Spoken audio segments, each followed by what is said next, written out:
Perth Lynx are the hottest team in the Signet WNBL right now, so it's only fitting we have one of their stars with us this week. Hello, Chloe Bibby, and welcome to A Week in Melbourne. Thank you. So happy to be here. So what does this week look like? Because you have been on the road. When did you guys leave Perth? When did you get back? Yeah, so we left on Friday. We obviously flew to Sydney. We played in Sydney on Saturday. Sunday, flight to Melbourne. And yeah, Monday we've been here. We're here for a couple days and then we'll drive down to Bendigo, play Bendigo, come back to Melbourne, play Melbourne on Sunday and then ship back to Perth. Okay, so what happens between Thursday and Sunday? Okay, so Thursday we play Bendigo on Wednesday. Yeah. Thursday we'll watch a bit of film, kind of recover from the game. And then Friday we'll have practice. Saturday, same thing again, lots of film, just, figuring out all the kinks. There won't be any, but if there are, we'll work all that stuff out, do our scout, and then roll into the game on Sunday. And I think our flight's actually on Sunday night. Oh, that's straight home. The game. Yeah. Can you sneak in a visit to the tennis? I think that's what Thursday's plan is. Yeah, I knew it had to be in here. Thursdays. There's got to be an extra bonus to a road trip like this. Yeah, for sure. What is the feeling like at the moment? Because you are in a 5-game winning streak. I'm sure the morale and the confidence is really high in the group at the moment. And that's always good on a big road trip as well. Yeah, exactly. Everyone is, I think, as you said, spirits are high. Everyone's happy. We love, how we're playing right now. There's just a lot of flow and positivity, and I think, and confidence too. Like that confidence is just carrying through with everyone, and we're having fun while we're playing and getting dubs. Last time you were in the WNBL was at Dandenong. Take me back to what it was like back at Stud Road when you first were a rookie in the WNBL, because you were in a star-studded roster. Oh my goodness, I was, and I was just a baby. I mean, that's where I first met Loz, and that's where we warmed the bench together. It was great. That's where our friendship really formed. But in those years, my goodness, I think one year we had like Cappy Pondexter was on it, Penny Taylor, Sarah, Steph, oh my goodness, Amy, Jenna, who's Rochi now, everyone. Yeah, it was just amazing to be so young and in that environment. I think they really showed me, what it takes to be a professional athlete and, win games, and just how you have to, rock up to training every day and give it all. And I really think that's where it all kind of started, little baby me at Dandenong. But yeah, as I said, awesome opportunity there. Was Mark Wright the coach the whole time? He was, I think, for 2 years. And then I think Larissa was for 1 year. Yeah. Who coached you at Seabull? Yes. Yeah. So amazing. did both. Yeah. And then I went over to college and it wasn't called, it wasn't Dandenong anymore, which was wild. A lot has changed. Just back on Cappy, I was doing a Q&A last week and I got asked who has been the best import in the WNBL. In terms of calibre coming into the league, I think it has to be Cappy. Would you agree? Yeah, I reckon. I mean, my goodness. Before, she came over, I'd never seen anyone get buckets like that. She was just so shifty in everything she did, and you could pretty much just start running back on defense because every time she put it up, it was going in. Yeah, phenomenal player. She was amazing. Such a shot in the arm for the league at the time to get someone who had achieved what she'd achieved on the global scale. Let's go back to pre-Dandenong because you're a Wimmera girl, which has my heart, with the Wimmera connection. I did my cadetship at the Wimmera Mel Times, and when I was there, you were only a bubba, but we had Aaron Bruce had gone to college, Shane McDonald, Liam Norton, Mitch Creek was a little junior. Where was the love fostered in the Wimmera? And because you're a Warwick-Nabil girl. Yep. So, I mean, it's called WABA in Warwick-Nabil, and that's a little basketball association. And kind of just playing netball and basketball there. I did a lot of swimming too. And then I think, I went over to Horsham, which is 45 minutes from Warwick, and started training with Owen Ewan. The guy, everything. I call him Yoda because he's just like Star Wars, and he's just looks like all-knowing of basketball. Loved netball and I loved, swimming and everything like that. But I think, a couple sessions with him and it really just took over, and I was like, yeah, is it. And then college, everyone talks about how it's a real life-changing experience as a player and a person. Was that the case for you? Yeah, absolutely. I mean, I moved from Melbourne to Mississippi, so two complete opposites. And Mississippi was just, complete opposites. It was in a tiny little town, kind of like Warwick Nabil, but everyone just got around, you know, women's basketball, which I'd never really seen before. We averaged like 10,000 fans to a game. It was sold out, you know, every night, and everyone knew who you were, and just being immersed in that was just so eye-opening. And my goodness, I've never worked so hard in my life too. That was something different as well. Don't let Ryan hear that, because Ryan, we just edit that out. You can cut that part out. Speaking of Ryan, how did it come about that you signed at the Lynx? I know they were been super keen to get you, and obviously you and Amy Atwell were part of the plan for this year and beyond. Yeah, well, again, Lauren Scherf, she just seems to stick around. So I played with her at Kilsyth in the NBL 1 after coming back from college. And then, wasn't really sure what I, wanted to do, if I wanted to stay in Australia or if I wanted to go, overseas or something like that. And Loz was like, hey, Bibs, like, come on. Like, I'm loving Perth. Like, you really like it. Kind of sold it to me, and I talked to Ryan after that, and it kind of just all aligned, and it's been great. The Bendat Princess has a lot to answer for, doesn't she? Absolutely. Delivering the Opals message, getting you to Perth. Yep. We've got to get her on a retainer. What a wonder. What a wonder. Super chef. She is super chef. Yep. Let's have a quick look at the weekend that was, and we'll start way back last Wednesday. And the round began with a bit of a bombshell that went around the league, with the Sydney Flames announcing that Shane Hill was not going to be coaching against the Flyers that night, and Shyla, the star point guard, was not playing because of personal reasons. So a bit of drama surrounding the game of the week on ESPN. But my God, under Shelley Gorman, didn't Sydney come out and just played completely different brand of basketball, and they really took it up to the Flyers? Yeah, I thought they did a great job considering everything that was happening. I think they just played so free and just had fun while they were doing it. So it was really good to see that. Tiana Mangakahi was incredible, 26, 8 and 5. Keely Froling, 16 and 9. And Hannah Shervin, I thought, played by far her best game of the season, 16 and 7. But it was the GOAT, Lauren Jackson, for Southside, 30 points, basically 24 hours after it was announced that she's playing on one foot or one hoof. She's got a fractured foot, which she actually did against Perth back in round 5. Did you grow up idolising LJ? Who doesn't? I mean, my goodness, she's just been the epitome of women's basketball for, it seems like, forever. Sorry. But, she is just amazing. And then, of course, who else would come out and, get buckets like that against Sydney? So good on her. And, as you said, on one foot, I don't think there'd be many people that would, want to go out there or be able to go out there and still get buckets like that. So. We've seen the line for fans queuing to meet her after the game. And I think the one in Perth when they played you over there was one of the longest, but the one in Sydney is the longest I've seen. And they had a table for the Sydney players to sign autographs and meet fans. LJ sat on the end, and it was incredible to see. So LJ just continues to give so much of her time. She returning to, the team hotel an hour or later after games. So love to see that fan engagement. Let's move on now and have a look at Bendigo and the Caps. A lot of interest around this game because we know what happened last time they played a week earlier. Caps got their first win of the season, but we knew Bendigo were going to come out firing with a point to prove, and that's what they did, beating the Caps. No Kelsey Griffin for Bendigo. They had a real spread of scorers again. Maylee and Ali Wilson had 18 points apiece. Abby Werung, 15. A. Froll had 13. Ray Burrell's been in some super form for Canberra over the last few weeks. She had 17. Munga, 15. And Chloe Tuglish, one of the DPs, she had a great weekend across 2 games, but it's great to see DPs, and you've had a few at Perth getting opportunities. And as a former DP, how important it is. Yeah, I mean, when you get those opportunities, you just got to take them. And, it looks like that's exactly what she did. So good on her. Let's move on now to Townsville and Adelaide. Was a bit of Steph in and Steph out. So Talbot in for Adelaide, Steph Reid out for Townsville, but it didn't bother the Fire as they won 92-63. Lauren Nicholson playing the point guard spot for the first time in her career. We'll talk to her a bit later. She is our special guest this week, but it was Carly Samuelson with a game-high 29 points. Tiana Hawkins, 21 and 12. Another week, another double for her. Talbot and Mansfield, 13 apiece for Adelaide.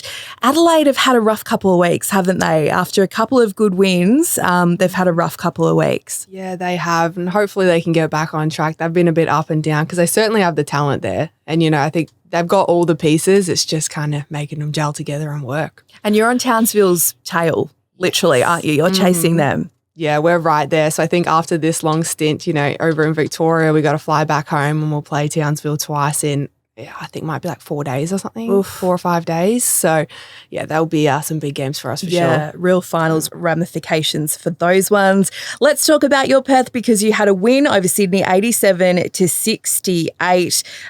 How important was this road win? Because you knew that Sydney had their tails up again. Shelley Gorman took the reins in this game, no Shane or Shyla Hill. Were you prepared for a bit of a different Sydney knowing that what they ran against Southside was different? Yeah, definitely. And I think our biggest thing going into it that we had to be, know what we wanted to do and we had to really dictate the game. We just had to bring energy and make sure that we, sustained that for the fourth quarters. And, Sydney were great in the first half. They played super hard, but, with their limited bench and everything that they have going on, it was kind of our feel that, if we can stick with them for, 3-4 quarters, it will be okay. It was okay, that's for sure. Yeah. You guys had 5 players in double figures, including yourself with 14 points, Jocelyn Willoughby 18 for Sydney, and Keely Froling 22 and 13. She's had a super season as first-year captain, hasn't she? Yeah, absolutely. She's been great. Let's move on to the Flyers and the Caps. So Southside capping off what was, a bit of a long weekend that started back in Wednesday in Sydney, 97-81 winners. Congrats to Carly Ernst on game 250. Did you play with her in a previous basketball life? Oh, maybe she played for Dandenong for a season, I want to say. God love Carl. She's played for everyone, including the Perth Lynx. Yeah. She's played for everyone, but an amazing maybe one season, achievement and life membership for Carly. Of course, 12 months ago came back from having a newborn baby to play for the Boomers in a championship.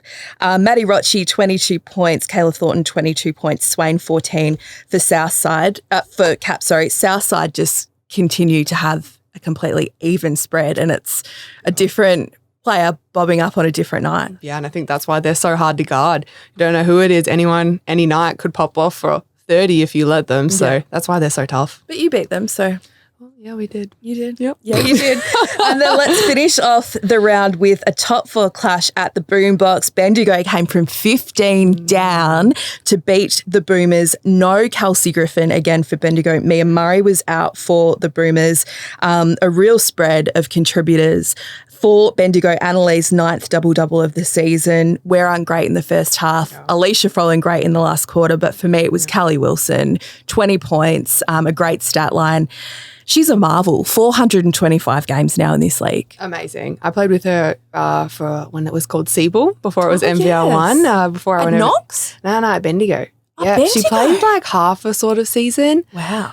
Oh my God, she's just amazing. Isn't such she? An athlete, just such a leader. I mean, she is just, such a great point guard too. So she's not surprising. The point guard oh, absolutely. Of this league. Yeah.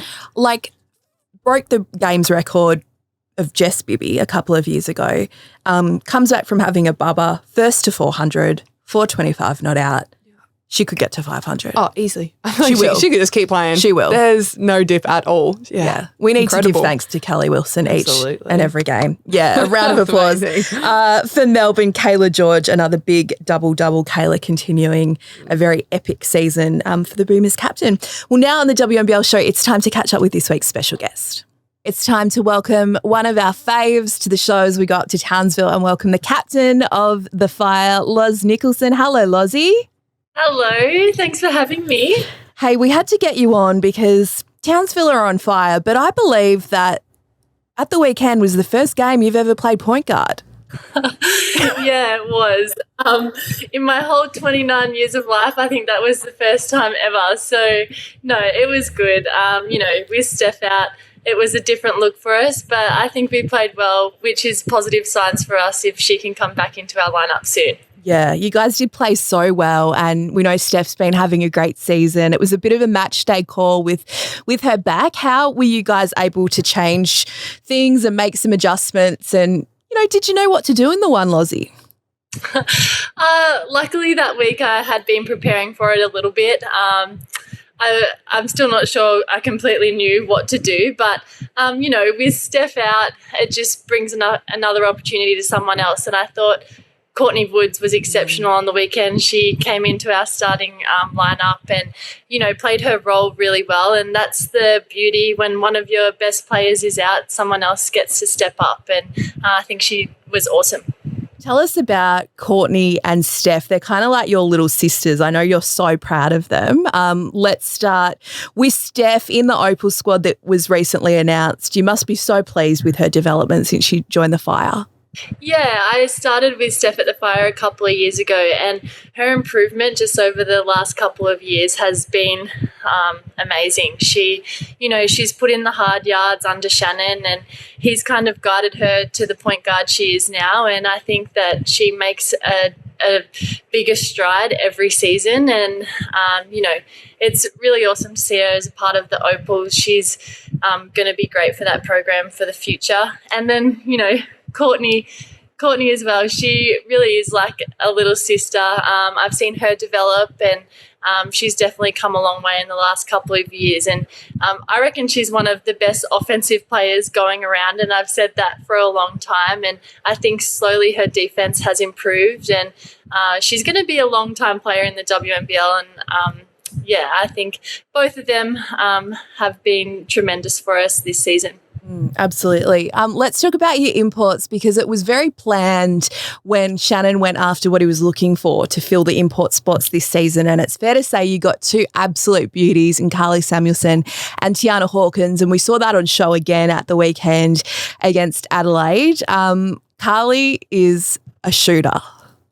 Yeah, she can really shoot the ball. And I think the first couple of the games of the season, we probably didn't get enough looks for her. But I think now she's really, making the most of her opportunities and shooting it when she's open. And she can really, really shoot it. And, she's also just a really great person and fits into what we're trying to do really well. And the thing I love about her most is she plays with a lot of passion. She's always fist pumping. She's always pepping up everyone else. And yeah, she's just really great to be around. When you watch those stream games, I can always spot her because she's hyped up, but also like the knee braces and everything. I'm like, there she is. There's the shooter. She's in the corner. What about T? She's been so consistent for you guys, really getting a double-double every week. And she's a mum as well. She's had her bub over here. So what's it been like welcoming her family into the Fire family? Yeah, we love the whole family. Her son, is a great kid. He was out here for the start of the season, but is now back in America. We miss having him around. He felt like a part of the team. He came on the road a couple of times, which was really cool. And and Hawk has been a great addition as well.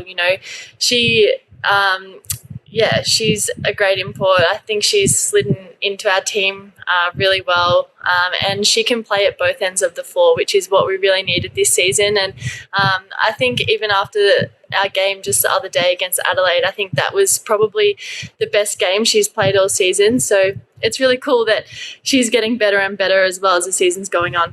Love seeing how close you guys are and how well you get along on court, but off court too. You spend a lot of time together when you're not training and playing. Can you tell our audience what you guys got up to on the weekend after the win over Adelaide?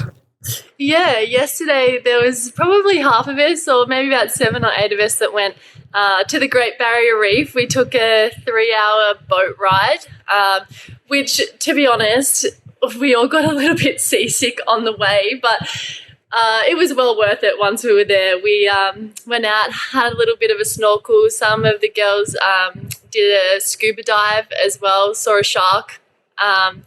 It was a really great day, but a long day as well with a little bit of sickness in there. So, it was good though. We had a lot of fun. Chloe, before I hand over to you, Loz, you got to tell us who was most sick. Oh, probably Lara. She was real bad. No. But Bless okay. Lara. Bless Lara. But once we all got in the water, we were fine. We got over it. That's a long trip on the water and a hot day for a porcelain doll like yourself, Chloe? Oh, goodness. Yeah, couldn't be me. I don't go out in the sun. And I know I'm in Perth, but whoa, no, I stay inside. Absolutely not. Every tan I have, fake tan. There's no way. You can't catch me outside, which probably is not a great thing. But Loz, it sounds like you obviously love your teammates, so that's great. But what is your most favourite thing about Townsville, apart from your teammates? Can't be your teammates. Oh, goodness. Probably just like Townsville as a place. It's like I'm from Sydney, so it's a lot more laid back. I live in my house, which is the best thing I've ever done because it's so chilled out. We just live a very lax lifestyle up here. We get to go to practice and then I either head to the beach or come home, do some housework, and that's the kind of life that I love to live. So, yeah, I don't know, just the slower pace of Townsville, I guess. Love that. I thought you couldn't go to the beach because you get eaten by crocodiles. Is that wrong? Yeah. So, who told me that? What is that right? There's netted areas. Oh, netted areas. I vote for another hub season in Townsville, Loz. What are your thoughts? Yeah, I would always vote for that. Home season.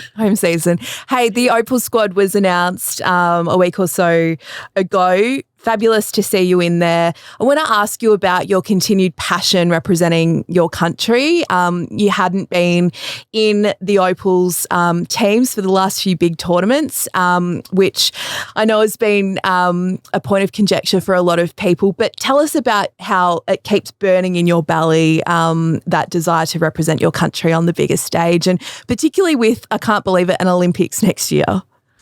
I know. It feels like it's come around so quickly, probably because it was only a couple of years ago, the last Olympics. But I just want to make it so bad. And I feel like that's what we all play for. First and foremost, we play for a championship in the WNBL or whatever league we're playing in. But then, we all have that desire to play for our country in the back of our heads. And it's just like, it's a no-brainer. It is hard, getting knocked back from teams, but I'll stick it out. I'll do everything I can and continue to keep doing everything I can to be there, to be a part of the squad. And then, hopefully the end goal is to one day make one of those major tournaments. Well, it's going to be all that more sweeter when you do make the final team for one of those big tournaments, Loz, because you've been on the roller coaster and you've seen off all the adversity and continue to grow as a player in person and continue just to be in fabulous form in the WNBL, which we love to see. Before we let you go, we've got a couple of big games coming up. Well, of course, this round, but the one after too against Chloe's Perth, because the Lynx are on your tail and I'm sure you're very aware that they're coming and you guys are looking to continue to hold your spot in the 4. Yeah, we have a couple of tough games this week.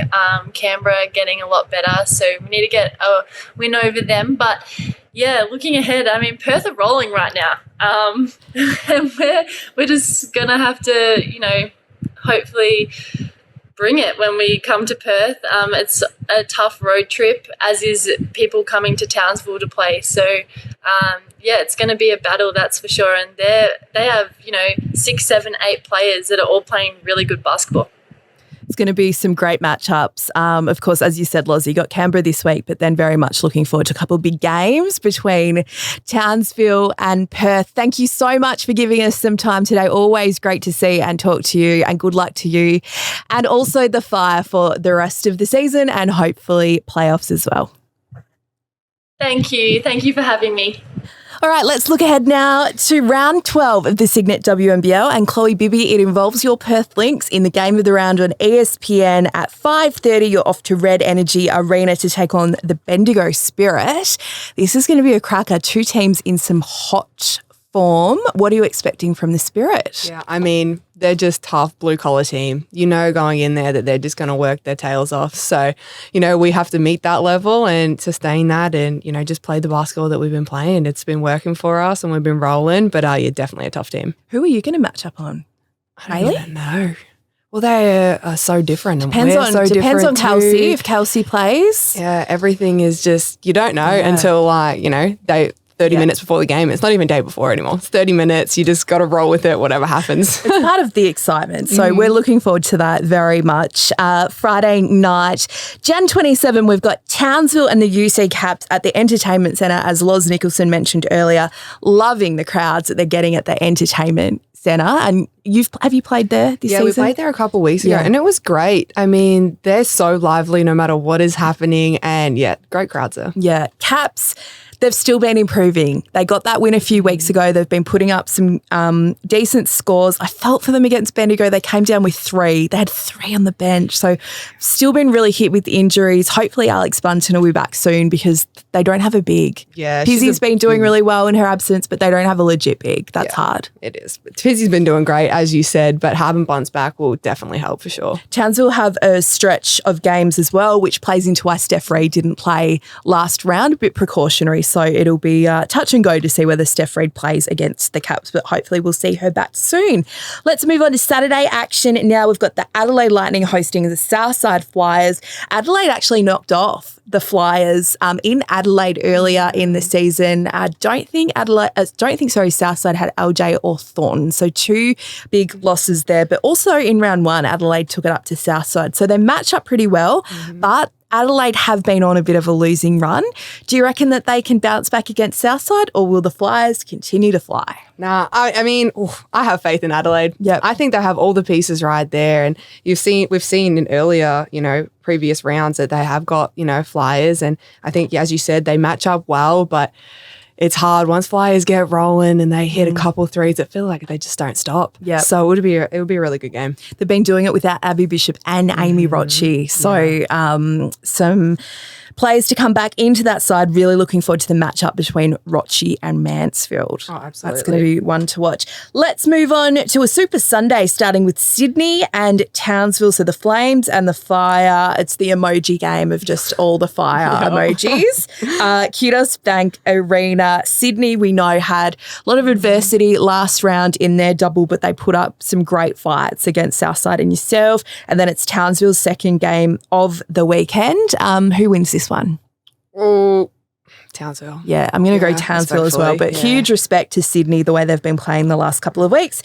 And then your big week finishes on Sunday afternoon at Parkville, where you're taking on the Boomers. This is the 3rd game, isn't it? Yeah, it is. I think we played them twice early in Perth. What's going to be the key to getting them in this one? Yeah, I mean, another tough team, of course. Right now, we're just focused on Bendigo and that one coming up. And, again, I'm sure we'll do plenty of scout. But, Boomers they're a tough team. As I said, they've just got weapons on weapons. It's one after another. So it'll be a great matchup for sure. Yeah, it's going to be great. Hopefully Mia Murray back for the Boomers. Yes. She's been having a sparkling season. Well, Chloe, thank you so much for stopping by today. It's been great to reminisce about the good times. And it's been great. Thank you so much for having me. And enjoy the tennis if you get to fit in a bit of social time in this big trip, and hopefully it is a fruitful road trip and you return with 2 wins to Perth when you head back on Sunday night. Thanks for joining us on the show, and we'll see you next week.